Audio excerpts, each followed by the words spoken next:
அன்பார்ந்த என் இனிய நண்பர்கள் அனைவருக்கும் தங்கவேலு பொன்மணியின் வணக்கம். இன்று நீங்கள் கேட்கவிருப்பது ஜெயகாந்தன் அவர்களின் சிறுகதை இனிப்பும் கரிப்பும். அயோக்கிய பயலுவ, இவனுவ திமிரு அடங்குற காலம் வந்துடுச்சு. என்னமோ நினைச்சுக்கிட்டு இருக்கானுவ. இவனுவ அடிக்கிற கொள்ளையெல்லாம் எனக்கு தெரியாதா? என்னென்ன தில்லுமுழுகள் பண்றானுவ. இருக்கட்டும், சுப்ரீம் கோர்ட் வரைக்கும் வேணுமானாலும் போய் பார்த்துடுறேன். எனக்கும் 15 வருஷம் சர்வீஸ் இருக்கு, பார்த்துடுறேன் ஒரு கை என்று தொண்டையை செருமிக் கொண்டார் ஸ்ரீமான் சடாட்சரம் பிள்ளை அவர்கள். கடை தெருவில் மார்க்கெட்டுக்கு போய் வரும் வழியில் கையில் கரிக்காய்ப்பை சகிதம் எதிரில் வந்த சௌந்தரம் நாயுடு அனுதாபம் தெரிவிக்கும் வகையில், என்ன சார் இப்படி பண்ணிட்டானுவளே என்று பிள்ளையை பார்த்து கேட்டு வைத்ததன் விளைவாக கடந்த அரை மணி நேரமாய் பொரிந்து தள்ளி கொண்டிருக்கிறார் சடாட்சரம் பிள்ளை அவர்கள். பேசுவது சாது சடாட்சரம் என்று பெயர் வாங்கிய ஆசாமிதானா என்று நாயுடுவுக்கு ஆச்சரியமாய் இருந்தது. வாங்கோ சார், போய் ஒரு சோடா குடிச்சிட்டு வெத்தலை போடுவோம் என்று பிள்ளையின் பேச்சை ஓவர்டேக் பண்ணினார் ஸ்ரீமான் நாயுடு. ஆத்திரமும் கோபமும் சுழித்து நின்ற சடாட்சரம் பிள்ளையின் முகத்தில் லேசான புன்னகை ஒன்று மலர்ந்தது. தேங்க்ஸ், இப்பதான் காஃபி சாப்பிட்டேன், ஒன்னும் வேண்டாம் என்று சொல்லும் போதே வேறு எதையோ சொல்ல வேண்டும் என்று தயக்கத்தோடு முகவாயை சொரிந்து கொண்டார் பிள்ளை. சில வினாடிகள் இருவரிடையேயும் தர்ம சங்கடமான மௌனம் நிலவியது. அந்த மௌன வினாடிகளில் பிள்ளையவர்களின் கண்கள் நாயுடுவின் கரிக்காய் பையையும் சட்டை பையையும் துழாவி அவரது பொருளாதார நிலையை கணிக்கும் முயற்சியில் தீவிரமாக இறங்கிவிட்டன. சட்டை பையின் ஊடே தெரிவது 1 ரூபாய் நோட்டா 5 ரூபாய் நோட்டா? பிள்ளை அவர்களின் வலது கை விரல்கள் முகவாயின் மீது அடர்ந்து இருந்த ரோமக்கட்டைகளின் மேல் புரண்டு புரண்டு நெருடின. 5 ரூபாய் கேட்கலாமா? மன்னிக்கணும் சார், 1 ரூபாய் தான் இருக்கு, சாயங்காலம் தர்றேனே என்று சொல்லி ஆள் நழுவிவிட்டால் அப்புறம் சாயங்காலம் என்ன, சாகும் காலம் வரை ஆள் கண்ணில் படமாட்டான். முதலில் 5 ரூபாய் கேட்டுவிட்டு அதன் பிறகு அந்த 1 ரூபாயைத்தான் கொடுங்களேன் என்று கேட்பது அவ்வளவு நன்றாகவும் நாகரிகமாகவும் இருக்காது. நாயுடுவின் பார்வை பிள்ளையின் அழுக்கு கோலத்தையும் பஞ்சை நிலையையும் அளந்து பார்த்தது. கை விரல்கள் சட்டைப்பையை தடவி பார்த்தன. மனம் ஏனோ பயந்து, ஏனோ என்ன, மடியில் கனம் இருக்கிறது அல்லவா, பின் பயம் ஏற்படாதா? இருவரின் மௌனமும் இருவருக்குமே சகிக்க கூடியதா இல்லை. அப்ப நான் வரட்டுமா சார் என்று முகமெல்லாம் விகசிக்க முறுவலித்தவாறே வணங்கினார் சௌந்தரம் நாயுடு. ஆள் நழுவுறானே. மிஸ்டர் நாயுடு, ஒரு 1 ரூபாய் இருந்தா தாருங்களேன், ஈவினிங் தந்துடுறேன் என்று போகிறவர் பிடரியில் கொக்கியிட்டு இழுத்தார் பிள்ளை. நாயுடு நின்று திரும்பினார்.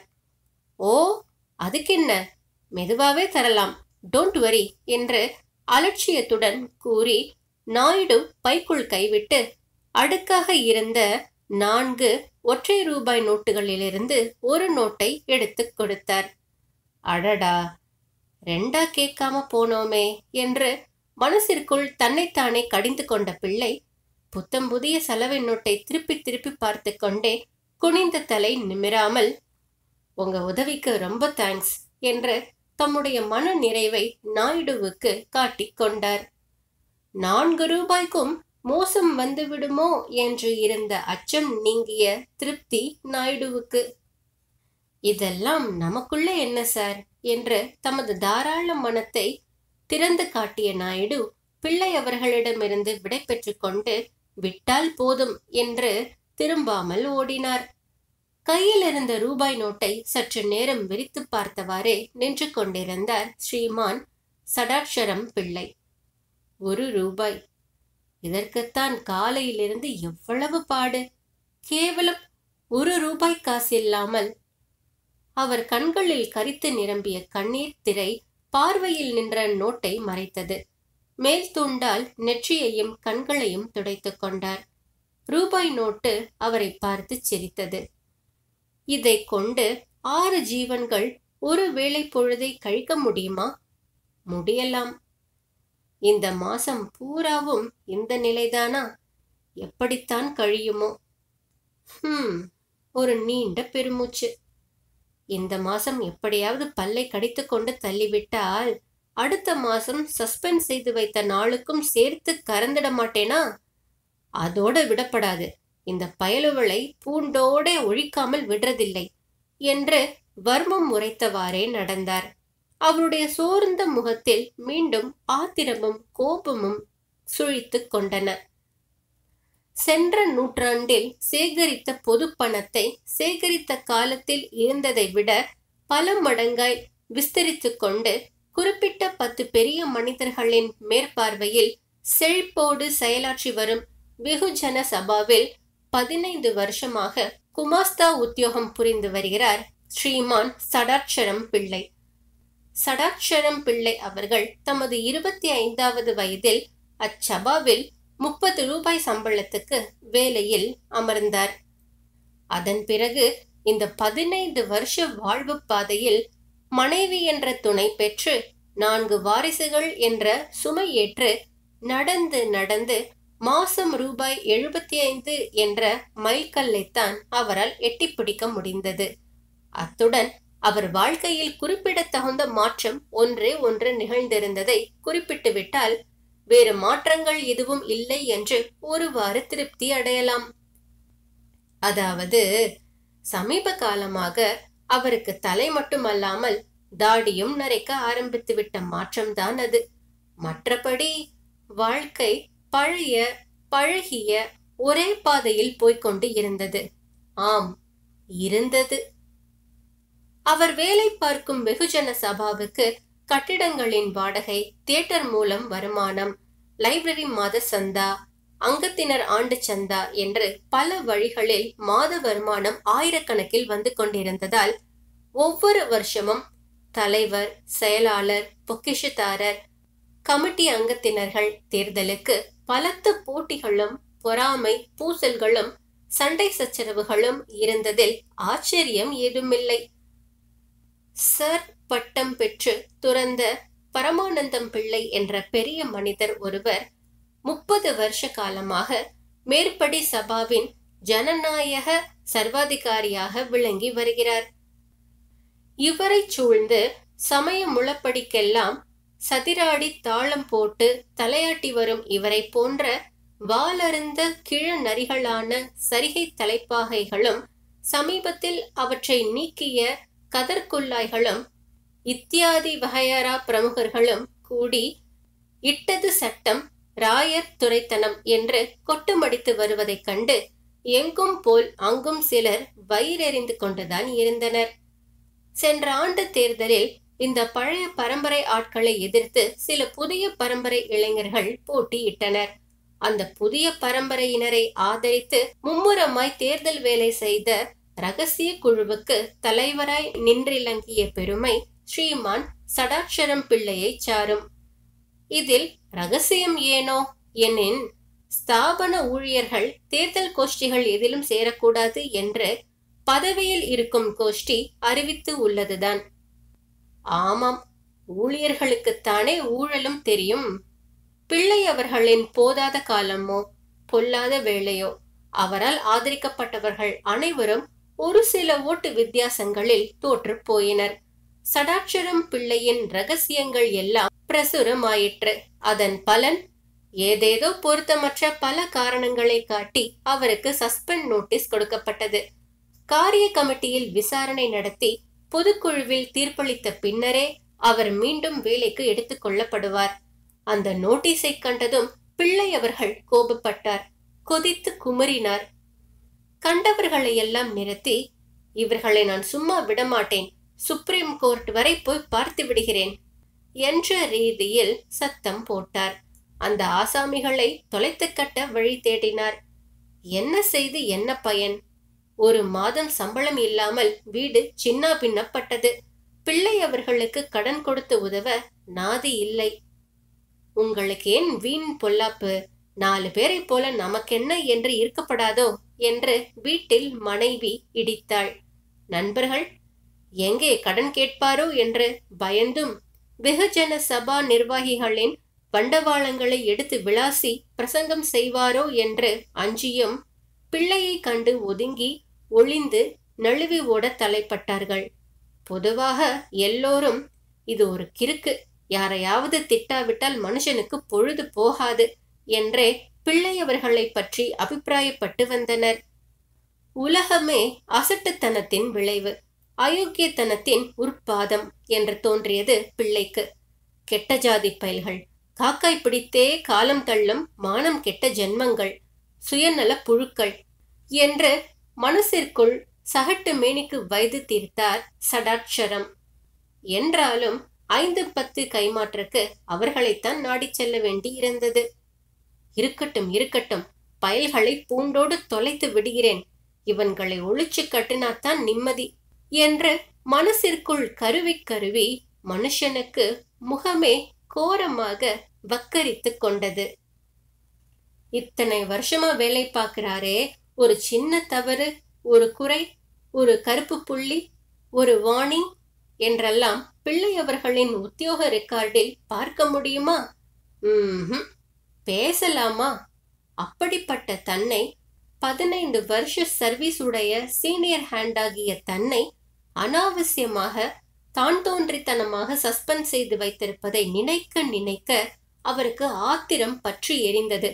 அந்த சமயங்களில் சடாட்சரம்னா கிள்ளுக்கீரையா போச்சோ? வாங்கடா பொடியன்களா, என் சேதியை காட்டுகிறேன், சுப்ரீம் கோர்ட் வரை போய் பார்த்து விடுகிறேன் என்று தம்முள்ளேயே சவால் விட்டுக் கொள்வார். அவர் ஆத்திரத்தின் சுயத்தன்மையை புரிந்து கொள்ளாத சில மனிதர்கள் அவரை கிறுக்கு என்று கூட நினைத்தனர். ஆம், மனைவியின் மீது காதலும் குழந்தைகளின் மீது பாசமும் குடும்ப விஷயத்தில் பொறுப்பும் இருந்ததால் இந்த கிறுக்கு குற்றம் என்று கருதப்படும் கொடிய செயல்களை புரிந்து பழியோ தண்டனையோ ஏற்காமல் இருந்தது. என்றாலும் அந்த அளவுக்கு கசப்பும் வெறுப்பும் வெறியும் ஆத்திரமும் மனசில் குமைந்து கொண்டேதான் இருந்தன. அப்பா, டீச்சர் சம்பளம் கேட்டாங்க. அதுக்கென்ன, கொடுத்தா போச்சு. நாளைக்குத்தான் கடைசி நாள். நாளைக்குத்தானே, அதுக்குள்ள எவ்வளவோ காரியம் நடக்கும். ஆமாம், எவ்வளவோ காரியம் நடக்கும். நாளைக்கு விசாரணை இருக்கு. பயலுவளை கருவறுத்திட மாட்டேனா? என்னங்க? என்று முனகினார் பிள்ளை. குழந்தைங்க எல்லாம் பசி தாங்காம சுருண்டு சுருண்டு படுக்குதுங்க.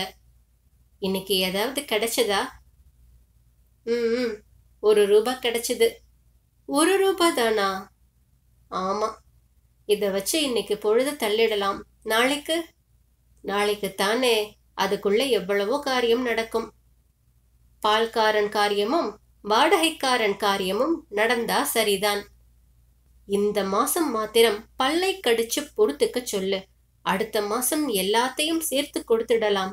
அவங்க எல்லாம் என்னதான் சொல்றாங்க உங்க ஆபீஸ்ல? அவனுவ என்னடி சொல்றது? தொலைச்சிட மாட்டேனா? தொலைச்சு சுப்ரீம் கோர்ட் வரை போய் பார்த்துடுவேன், நீ கவலைப்படாதே என்று வீராப்பு பேசினார். ராவும் பகலுமா யாரையோ தொலைக்கிறத பத்தி தான் பேசிக்கிட்டு இருக்கீங்களே ஒழிய நாம் பொழைக்கிறத பத்தி யோசிக்க மாட்டீங்களா? யார் எப்படி போனா நமக்கு என்ன? நீ சும்மா இருடி. யார் எப்படி போனா நமக்கு என்னன்னு இருந்ததுனாலே தான் எவனெவனோ துளுத்து போனான். இனிமே சும்மா விட மாட்டேன். சரி சரி, நீங்க செய்யறத செய்யுங்க. முதல்ல அந்த 1 ரூபாய்க்கு 1 படி அரிசியும் ஏதாவது காய்கறியும் வாங்கி கொண்டு வாங்க. இந்தாங்க பை. என்னையா செட்டியாரே, இது என்ன அரிசி? படி என்ன விலை? நல்ல அரிசி தாங்க, தோசைக்கு ரொம்ப நல்லா இருக்கும். படி 3/4 ரூபாய் தான். 10 படி போடட்டுங்களா? எப்படி இருக்குமோ, எதுக்கும் இப்ப 1 படி கொடுங்க, சமைச்சு பார்த்துட்டு நாளைக்கு வாங்குவோம். டேய், அந்த அரிசியில ஐயாவுக்கு 1 படி போடு, மீதி 4 பையில் அரிசியை வாங்கி கொண்டு காய்கறி கடை பக்கம் போனார் பிள்ளை. 10 பழம் கத்தரிக்காய் போடு. 2.5 அணா சாமி. மீதி 1.5 அணா. வாழைக்காய் எப்படிப்பா? ஓரணாங்க. சரி, 1 கொடு. அன்று அவர் பேரம் பேசும் நிலையில் இல்லை. தாராளமாக இருப்பது போல் காட்டிக்கொள்வதில் கொஞ்சம் நிம்மதி இருந்தது. மீதி 1/2 அணா. கையில் இருந்த 1/2 அணா நாணயத்தை பார்த்ததும் அவருக்கு அந்த நினைவு வந்தது. ஆம், வெத்திலைப்பாக்கு போட்டு 2 நாளாச்சே. அவருக்கு வாயில் ஒரு மாதிரியான ருசி தட்டியது. வெற்றிலை போட்டு பழக்கமானவர்களுக்கு ஒரு நாளைக்கு போடாவிட்டால் வாயை குழப்புமே, அந்த மாதிரி அருவருக்கத்தக்க ஒரு ருசி. வாயை குழப்பினார். அந்த பிசுபிசுப்பு வெற்றிலை போட்டு 2 நாட்கள் ஆகின்றன என்பதை மட்டுமல்லாமல் சரிவர சாப்பிட்டே 2 நாட்கள் ஆகின்றன என்பதையும் நினைவு ஊட்டியது. என்று பல்லை கடித்துக்கொண்டு மனசிற்குள் உருமினார். பயல்கள் பழி வாங்குகிறார்கள், பழிக்கு பழி வாங்காமல் விட்டு விடுவேனா? இருக்கட்டும் இருக்கட்டும். கொலைகாரனின் முகம் போல் அவர் முகத்தில் குரூரமான சுழிப்புகள் தோன்றின. ஆத்திரத்துடன் அந்த 1/2 அணா நாணயத்தை கட்டை விரலால் நெருடிக்கொண்டே அருகில் இருந்த வெற்றிலைப்பாக்கு கடைக்கு வேகமாக சென்றார். காலனா வெத்திலை சீவல், காலனா புகையிலை என்று கேட்க இருந்தவருக்கு திடீரென்று வேறு யோசனை உண்டாயிற்று. மத்தியானம் சாப்பிட்ட பிறகு போட்டுக்கொண்டால் என்ன? அப்பத்தான் அவசியம் வேணும். என் புத்தியை அடிக்கணும். வயிற்றுக்கு சோத்தை காணும், வாய்க்கு வெத்திலை என்ன வேண்டி கிடக்கு? ஒரு நாளைக்கு 10-12 தடவை போட்டு போட்டு குதப்பி துப்பும் தனக்கு ஒரு வாய் வெற்றிலை போடுவதற்கு இப்படி குழம்பி குழம்பி தவிக்கும் நிலை ஏற்பட்டு விட்டதையும், இந்த நிலைக்கு தன்னை ஆளாக்கி விட்டவர்களையும் நினைக்க நினைக்க அவருக்கு அடிவயிற்றிலிருந்து ஆத்திரம் குமரி குமரி வந்தது. ஆத்திரம் அதிகப்பட்டு விட்டதால் அவருடைய நடையும் வேகப்பட்டது. சாப்பாட்டு நேரம். பிள்ளை அவர்களின் பக்கத்தில் அவரது 10 வயதுள்ள மூத்த மகனும் அவனிலிருந்து 2 ஆண்டுகள் குறைவான மற்ற 3 பிள்ளைகளும் வரிசையாய் அமர்ந்து இருந்தனர். அவர்கள் எதிரில் சோற்று தட்டங்கள் வரிசையாய் இருந்தன. பிள்ளை அவர்கள் தமது செல்வங்களை ஒன்றொன்றாக பார்வையிட்டார். முதல் நாள் இரவு அரை வயிறும் இன்று காலை முழு வயிறும் பட்டினி கிடந்ததால் அந்த செல்வங்கள் வாடிய கீரை தண்டுகள் போல் வலுவிழந்து உட்கார்ந்திருந்தனர். நான் தான் பரமானந்தத்துக்கு அனுகூலமாய் இருக்கவில்லை. இந்த குழந்தைகள் யாருக்கு என்ன தீங்கு செய்தனர்? இவர்கள் ஏன் பட்டினி கிடந்து சாக வேண்டும்? பாவிகளே, இந்த பிள்ளைகளின் பாவம் உங்களை சும்மா விடாது. அவரது வாடிய முகமும் குனிந்த தலையும் நிமிரவே இல்லை. என்ன ஒரே யோசனை? தட்டிலே சாதம் போட்டு வச்சிருக்கேனே என்று மனைவியின் குரல் கேட்டதும் மெல்ல தலை நிமிர்ந்தார். மனைவியை, குழந்தைகளை, சோற்று தட்டங்களை வெறித்து பார்த்தார். தட்டுகளில் பழுப்பரிசி சோறு பரிமாறப்பட்டு இருந்தது. ரசத்திலே காய்கள் மிதப்பது மாதிரி பாத்திரத்தில் குழம்பு கொதித்து கொண்டு இருந்தது. ஏம்மா, சாதம் ஏன் என்னமோ மாதிரி மஞ்சளா இருக்கு என்று 2வது பையன் கேட்டான். நல்ல அரிசி கிடைக்கலையாண்டா தம்பி என்று தாய் சமாதானம் கூறினாள். டேய், பேசாம சாப்பிடுடா. இதுக்கே அப்பா எவ்வளவு கஷ்டப்பட்டு வாங்கி வந்திருக்கார் இல்லேப்பா என்று பெரியவன் குறுக்கிட்டு சொல்லி தந்தையின் ஆமோதிப்பை பெற திரும்பினான். ஏண்டா கண்ணே அப்படி சொல்றே? நமக்கு என்ன கஷ்டம்? இது எல்லோருக்கும் வர்றதுதான். குழந்தைகள் எல்லாம் குடும்ப கஷ்டத்தை பத்தி பேசக்கூடாது, இருக்கிறதை சாப்பிடணும். போதும் என்ற மனமே என்று முழங்கினார் பிள்ளை. பொன் செய்யும் மருந்து என்று எல்லா பிள்ளைகளும் கூவினர். பிறகு மௌனமாய் சாப்பாடு நடந்தது. நெய்யில்லாமல், கறியில்லாமல், மறுதடவை சோற்றுக்கு ரசமோ மோரோ எதுவும் இல்லாமல் பசியின் துடிப்பை அடக்கும் ஒரே நோக்கத்தோடு அந்த மட்டமான புழுங்கல் அரிசி சோற்றை நீத்து கிடக்கும் குழம்போடு பிசைந்து அந்த குழந்தைகள் அள்ளி அள்ளி தின்பதை பார்த்த தாய் செய்வது அறியாது கண் கலங்கி நின்றாள். நெற்றியில் வழியும் வேர்வையை துடைப்பது போல் கண்களில் வழியும் கண்ணீரை அவள் துடைத்துக் கொள்வதை சடாட்சரம் பிள்ளை ஓரக்கண்ணால் கவனித்தார். அதை வெளியே காட்டிக்கொள்ளாமல் குதூகலமான சிரிப்புடன், இன்னைக்கு சாம்பார் பலே ஜோர். கத்தரிக்காய் ரொம்ப நல்லா இருக்குல்ல? குழந்தைங்களுக்கு காய் போடு. உற்சாகத்தை வலிந்து வரவழைத்து கொண்டு கூறினார் பிள்ளை. எனக்கு பசியிலே ஒண்ணுமே தெரியலையப்பா என்றான் பெரிய பையன். பிள்ளைக்கு மனைவி மௌனமாய் பரிமாறிக்கொண்டு இருந்தாள். அவள் நினைவெல்லாம் ஒரு படி அரிசியில் மீதி இருக்கும் கால்படி அரிசியை வைத்து இன்னொரு பொழுதை ஓட்டும் வித்தையை வெற்றிகரமாக செய்வது எப்படி என்பதிலேயே லயித்து இருந்தது. ராத்திரிக்கு கஞ்சி வச்சுட்டா என்ன? வேண்டாம். அதைவிட பொரி அரிசி மாவாக்கி கொஞ்சம் பச்சைப்பயிறு கிடக்கு, அதையும் போட்டு ஒரு ஆளாக்கு பால் வாங்கி ஊத்தி சர்க்கரை போட்டு. நல்ல யோசனை, இது ரொம்ப நல்ல யோசனை. திடீரென அவள் முகத்தில் ஒரு புது மலர்ச்சியும் புன்னகையும் தோன்றின. தம்பி, இன்னைக்கு ராத்திரி சாப்பிட நான் என்ன செய்ய போறேன்னு சொல்லு பார்ப்போம். ஒன்றுமில்லை என்று சொல்ல போகிறாளோ என்ற திகைப்புடன் பார்த்தார் பிள்ளை. என்ன என்று மிகுந்த அஸ்வாரஸ்யமாக கேட்டான் பெரியவன். ராத்திரிக்கு நான் ஒரு பலகாரம் செய்ய போறேன், சொல்லவா? சொன்னா என்ன தருவீங்க என்றாள் தாய். என்னவோ விசேஷம் இருக்கிறது என்று யூகித்து கொண்டான் கடைசி பயல். சொல்லுமா, சொன்னா பள்ளிக்கூடம் போறப்ப உனக்கு ஒரு முத்தா கொடுப்பேன். ஆளுக்கு ஒரு முத்தம் கொடுக்கிறதானா எல்லாருக்கும் சொல்லுவேன். சொல்லுமா, தர்றோம் என்று குழந்தைகள் ஏகோபித்த குரலில் முழங்கினர். எனக்கும் சொல்லேன், நானும் தர்றேன் என்றார் சடாட்சரம். பிள்ளைகள் அனைவரும் சத்தம் போட்டு சிரித்தனர். பச்சை குழந்தைதான் என்று உதட்டோரத்தில் முனகியவாறு அவரை புன்முறுவலுடன் பார்த்தாள் அவள். ஒரு வாராக சாப்பாடு முடிந்தது. இரவு பலகாரம் பாயாசம் என்று தாய் அறிவித்தவுடன் மகிழ்ச்சியால் கூக்குரலிட்ட பிள்ளைகள் அவளுக்கு முத்தம் கொடுத்துவிட்டு பள்ளிக்கூடம் கிளம்பினர். வழக்கமாக மதிய சாப்பாட்டுக்கு பின் வேலைக்கு போகும் தந்தையை தொடர்ந்து பிள்ளைகளும் பள்ளிக்கு செல்வார்கள். தெருமுனையில் இருக்கும் வெற்றிலை பாக்கு கடையில் பிள்ளை அவர்கள் வெற்றிலை போட்டுக் கொள்வார். பிள்ளைகளுக்கு தலைக்கு ஒரு சாக்லேட் வாங்கி தருவார். இந்த வழக்கம் சில நாட்களாய் தடைப்பட்டு இருந்தது. இன்று அவரிடம் வெற்றிலை செலவுக்கு மட்டுமே காசு இருந்ததால் கையில் இருந்த அரையனாவுடன் பிள்ளைகளுக்கு தெரியாமல் வெளியே நழுவிய சடாட்சரம் பிள்ளை தெருமுனையில் வெற்றிலை பாக்கு கடையில் திருடனை போல் நின்று இருந்தார். காலனா வெத்திலை சீவல், காலனா புகையிலை என்று வாய் மூடுவதற்குள் யப்பாவ் என்று ஒரு குரல் தூரத்திலிருந்து முழங்கியது. கடன்கார பார்த்துட்டானே என்று திரும்பி பார்த்தார். பெரிய பையன் ஓட்டமாய் ஓடி வந்து கொண்டிருந்தான்.